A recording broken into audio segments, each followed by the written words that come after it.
નમસ્કાર મિત્રો, સ્વાગત છે તમારું આજના એક નવા વિડીયોની અંદર। તો મિત્રો આજના સમાચાર વિશે વાત કરવાની છે એ પહેલાં જો તમે ચેનલની અંદર પહેલીવાર આવ્યા છો તો મિત્રો ચેનલને જરૂરથી સબસ્ક્રાઇબ કરી દેજો। અને મિત્રો જો તમને વિડીયો પસંદ આવે તો મિત્રો વિડીયોને એક લાઇક પણ જરૂરથી કરી દેજો। તો મિત્રો ચાલો વધારે સમય ન બગાડતા આજના આ વિડીયોની શરૂઆત કરીએ। તો મિત્રો આજના સૌપ્રથમ સમાચારમાં જોઈએ તો મિત્રો આજ રોજ અંબાલાલ પટેલે મોટી આગાહી કરી છે। મિત્રો આપણા હવામાનના આગાહીકાર એવા અંબાલાલ પટેલે આજ રોજ મોટી આગાહી કરી છે। તો મિત્રો તેની અંદર વાત કરીએ તો મિત્રો હવામાન નિષ્ણાંત દ્વારા વધુ એક આગાહી કરવામાં આવી છે। મિત્રો અંબાલાલ પટેલે આગામી 25 થી લઈને 28 માર્ચ દરમિયાન ગુજરાતમાં વાદળછાયું વાતાવરણ રહેવાની આગાહી કરી છે। અને મિત્રો રાજ્યમાં પડેલા વરસાદે અત્યારે ભારે નુકસાન પણ કર્યું છે અને ભારે વરસાદને પગલે ખેડૂતોના ઉભેલા પાકની અંદર પણ ભારે નુકસાન થયું છે અને જેથી મિત્રો ખેડૂતોને ભારે નુકસાનીની ભીતિ અત્યારે દેખાઈ છે। અને મિત્રો ભર ઉનાળે વરસાદ થતાં અત્યારે ગુજરાતમાં બેવડી ઋતુનો અનુભવ પણ થઈ રહ્યો છે અને મિત્રો જેને લઈને અત્યારે રાજ્યમાં રોગચાળો પણ ફેલાયો છે તેવું અત્યારે જાણવા મળ્યું છે। તો મિત્રો અત્યારે વરસાદની આગાહી છે અને મિત્રો અત્યારે મિત્રો સાંભળવા મળ્યું છે કે વરસાદ પડ્યો તેની અંદર મિત્રો રોગચાળો ફેલાયો, ખેડૂતોને ભારે નુકસાન થયું। મિત્રો મોટે ભાગે આ વરસાદને કારણે ઘણું બધું નુકસાન થયું છે। તો મિત્રો તમારા ગામમાં કેટલું નુકસાન થયું છે તે મિત્રો નીચે કોમેન્ટ કરીને જરૂરથી જણાવજો અને મિત્રો આ માહિતીને તમે શેર કરજો તેથી મિત્રો અન્ય લોકો સુધી આ માહિતી પહોંચે। મિત્રો ત્યાર પછીના સમાચાર જોઈએ તો મિત્રો ગેસ બુકિંગમાં આજ રોજ ઘટાડો થયો છે। તો મિત્રો પહેલાં તમને જણાવી દઉં કે ગેસ બુકિંગની અંદર લોકો ધક્કા ખાઈને પણ ગેસ બુક કરાવતા હતા અને મિત્રો વારંવાર કોલ કરીને કોલ રિજેક્ટ થતો હતો અને મિત્રો ગેસ બુકિંગ નહોતું થતું, પરંતુ મિત્રો આજ રોજ ગેસ બુકિંગની અંદર મોટો ઘટાડો આવ્યો છે તેવું અત્યારે સાંભળવા મળ્યું છે। અને મિત્રો અત્યારે ઘણા બધા લોકોને એમ હતું કે આપણી પાસે ગેસ પુરવઠો ઓછો છે તેથી મિત્રો વહેલા આપણે ગેસ લઈ લઈએ। તો મિત્રો અત્યારે તમને સમાચાર જણાવું તો મિત્રો દેશમાં ગેસ સિલિન્ડરના બુકિંગમાં નોંધપાત્ર આજ રોજ ઘટાડો જોવા મળ્યો છે અને કેન્દ્ર સરકારના જણાવ્યા અનુસાર માંગને પહોંચી વળવા માટે પૂરતો સ્ટોક હવે ઉપલબ્ધ છે। અને મિત્રો આંકડાકીય રીતે જોઈએ તો મિત્રો ગેસ બુકિંગ 8.9 મિલિયનથી ઘટીને 5.5 મિલિયનની વચ્ચે આવી ગયું છે અને કાળા બજાર રોકવા માટે તંત્ર અત્યારે સજ્જ છે અને છેલ્લા 24 કલાકમાં 4000 સિલિન્ડર જપ્ત કરવામાં આવ્યા છે અને વધુમાં સરકારે 13,700 નવા PNG કનેક્શન પણ પૂરા પાડ્યા છે।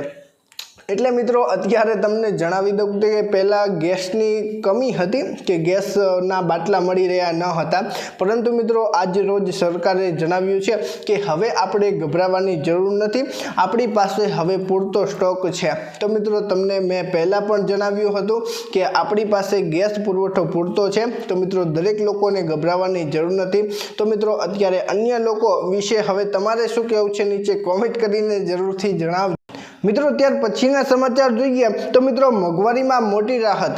મિત્રો અત્યારે જનતાને મોંઘવારીની અંદર મોટી રાહત મળી છે તેવું અત્યારે કહેવામાં આવ્યું છે।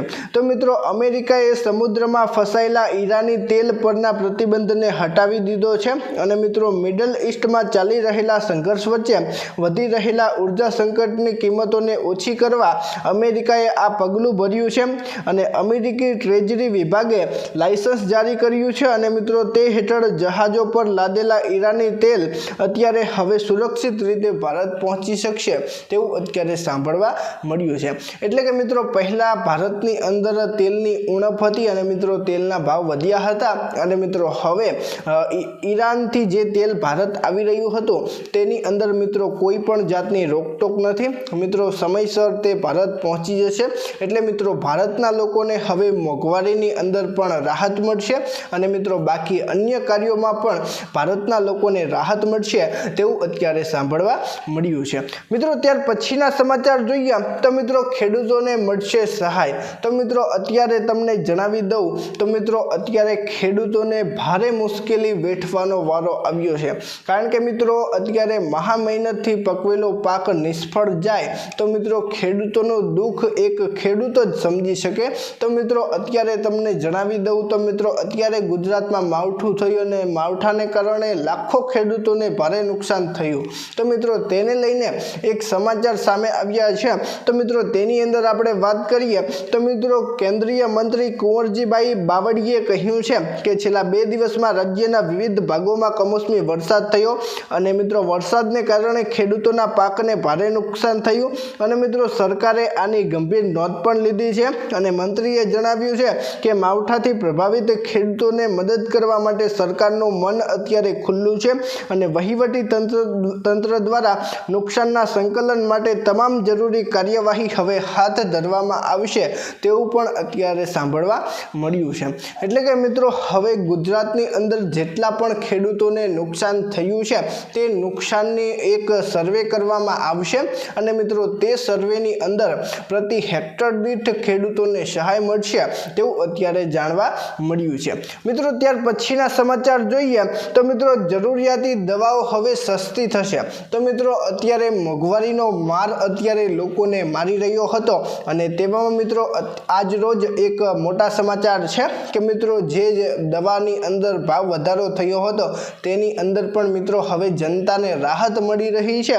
તો મિત્રો તેની અંદર વાત કરીએ તો મિત્રો ડાયાબિટીસની જાણીતી દવા ઓઝેમ્પિકની પેન્ટ 21મી માર્ચ પૂર્ણ થતાં હવે તેના ભાવમાં 70થી 80% ઘટાડો થશે અને મિત્રો ડેનમાર્કની નવો નેડિક્સીની મોનોપોલી ખતમ અને ભારતની 42 કંપનીઓ જનવિફ દવા લોન્ચ કરશે અને મિત્રો જે દવા પહેલા 10 થી 14 હજારમાં મળતી હતી અને તે હવે મિત્રો 1000 થી 1500 રૂપિયામાં ઉપલબ્ધ થશે અને વજન ઘટાડવા માટે પ્રચલિત દવાના ઉપયોગ માટે નિષ્ણાંત ડોક્ટરની સલાહ મુજબ જ કરવો અને હિતવાહ છે.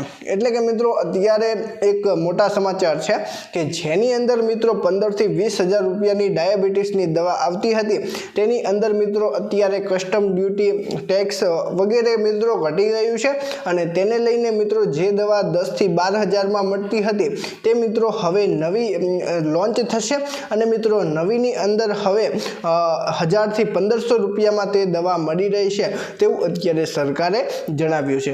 એટલે કે મિત્રો પહેલા જે દવા 12 થી 15 હજાર રૂપિયાની મળતી હતી તે દવા અત્યારના સમયમાં 1000 થી 1500 રૂપિયામાં હવે મળવાપાત્ર થશે તેવું અત્યારે સરકારે જણાવ્યું છે. તો મિત્રો આ હતા આજના મુખ્ય સમાચાર.